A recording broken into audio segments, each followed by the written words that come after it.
ముందుగా మీడియా మిత్రులందరికీ నా నమస్కారాలు. నా పేరు డాక్టర్ ఉప్పల నాగేశ్వరరావు, జాతీయ అధ్యక్షులు ఓబీసీ విద్యార్థి సంక్షేమ సంఘం.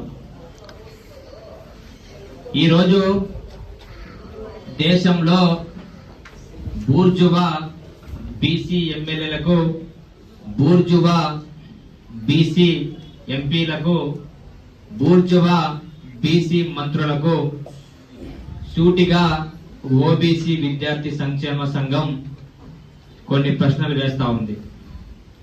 అయ్యా, బూర్జువా బీసీ ఎమ్మెల్యేలారా, ఎంపీలారా, మంత్రులారా, ఇదేనా సామాజిక న్యాయం? మన భారతదేశ చరిత్ర పరిశీలించినట్లయితే 1947 సంవత్సరంలో దేశ జనాభా 33 కోట్లు. అప్పుడు ఓబీసీల జనాభా దాదాపుగా 15 కోట్లు.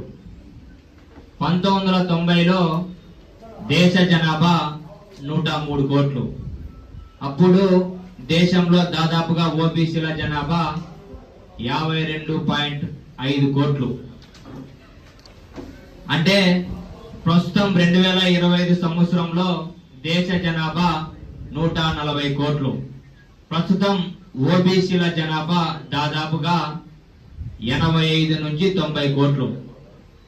1990లో మండల్ కమిషన్ ఫలితంగా విపి సింగ్ ఆధ్వర్యంలో 52 కోట్ల జనాభానికి 27% రిజర్వేషన్లు 1990లో అమలు చేయడం జరిగింది.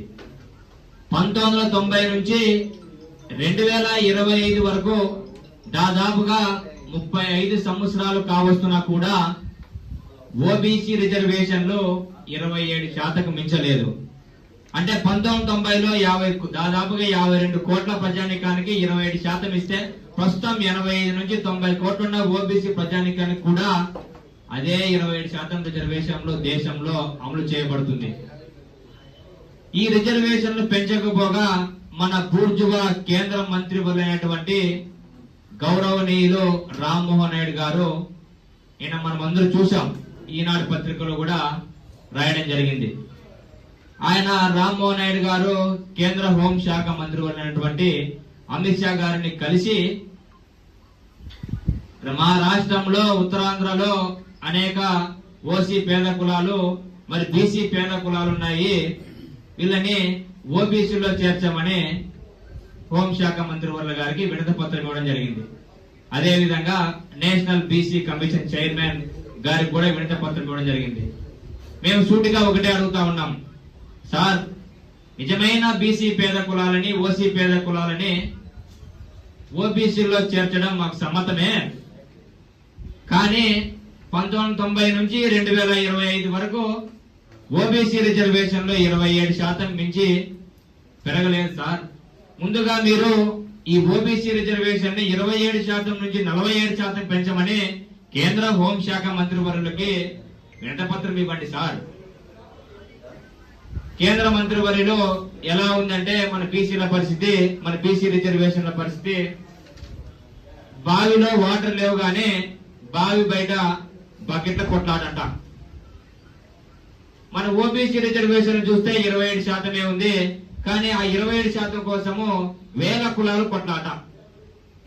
ఒక్కసారి బూర్జువా బీసీ ఎమ్మెల్యేలు, ఎంపీలు, మంత్రులు మీరంతకు మీరు ఆత్మ విమర్శ చేసుకోవాలని చెప్పేసి నేను ఈ సందర్భంగా తెలియజేస్తున్నాను. అదేవిధంగా ఈ ఎమ్మెల్యేలకి, ఈ బీసీ ఎమ్మెల్యేలకి, ఎంపీలకి, మంత్రులకి మా ప్రధాన డిమాండ్ లేదురా అంటే, కేంద్రంలోన ఓబీసీ రిజర్వేషన్లు 27% నుంచి 47% పెంచాలి. అదేవిధంగా ఆంధ్రప్రదేశ్ రాష్ట్రంలో బీసీ జనాభా చాలా శాతం పెరిగింది. మా జనాభా తమాషా ప్రకారము విద్యా ఉద్యోగాల్లో 25% నుంచి 45% రిజర్వేషన్లు పెంచాలి. 45% పెంచిన తర్వాతే రాష్ట్రంలో ఈడబ్ల్యూఎస్ రిజర్వేషన్లు అమలు చేయాలి. లేకపోతే రాష్ట్రంలో ఈడబ్ల్యూఎస్ రిజర్వేషన్ ని బైకాట్ చేయాలి, అమలు చేయకూడదని చెప్పేసి మేము సూటిగా ఈ బీసీ ఎమ్మెల్యేలను, మంత్రులను, ఎంపీలను డిమాండ్ చేస్తా ఉన్నాం.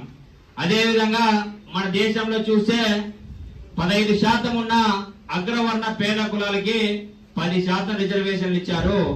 మరి రాష్ట్రంలో దేశంలో 60% ఉన్న ఓబీసీ ప్రజానీకానికి దాదాపుగా 60% ఉన్న ఓబీసీ ప్రజానీకానికి 27% రిజర్వేషన్లు ఇచ్చారు సార్. మరి ఈడబ్ల్యూఎస్ రిజర్వేషన్ నిజమైతే, ఈడబ్ల్యూఎస్ రిజర్వేషన్లు దేశంలో రాష్ట్రంలో అమలు చేయడం నిజమైతే మరి దాదాపుగా 60% ఉన్న ఓబీసీ ప్రజలకు కూడా 47% రిజర్వేషన్లు ఖచ్చితమని చెప్పేసి ఈ సందర్భంగా మేము పూర్తిగా బీసీ ఎమ్మెల్యేలని, ఎంపీలని, మంత్రులని డిమాండ్ చేస్తా ఉన్నాం. మీరు మాత్రం మా బీసీ జనాభా, ఓబీసీ జనాభా ఇంత ఉందని చెప్పేసి పదవులు తెచ్చుకొని అలంకరించుకొని ముందుకెళ్తా ఉన్నారు సార్. నిజమైన బీసీ పేద కులాలు నష్టపోతున్నాయి సార్. ఒక్కసారి మీరంతకు మీరు ఆత్మ విమర్శ చేసుకొని ముందుకెళ్లాలని చెప్పేసి నేను ఈ సందర్భంగా తెలియజేస్తున్నాను. బీసీ రిజర్వేషన్లు కూడా రాష్ట్రంలో పెంచకుండా ఈడబ్ల్యూఎస్ రిజర్వేషన్లు రాష్ట్ర ప్రభుత్వం ఇంప్లిమెంట్ చేస్తే, గతంలో మనం చూసాం తెలంగాణ రాష్ట్రంలో 80 మార్కులు వచ్చినటువంటి ఓసీ విద్యార్థికి ఉద్యోగం వచ్చింది. 95 మార్కులు వచ్చినటువంటి బీసీ విద్యార్థికి అక్కడ ఉద్యోగం లేదు. అదే పరిస్థితి కూడా ఆంధ్రప్రదేశ్ రాష్ట్రంలో రాబోతుంది. కావున ఈ బీసీ ఎమ్మెల్యేలు, ఈ బీసీ మంత్రులు, బీసీ ఎంపీలు మీరంతకు మీరు ఇంట్లో కూర్చొని ఆత్మవిమర్శ చేసుకొని పోరాటం చేయాలని చెప్పేసి మీరు కేంద్ర రాష్ట్ర ప్రభుత్వాలని డిమాండ్ చేయాలని చెప్పేసి ఈ రోజు తిరుపతి వేదికగా ఓబీసీ విద్యార్థి సంక్షేమ సంఘం డిమాండ్ చేస్తుంది. Thank you.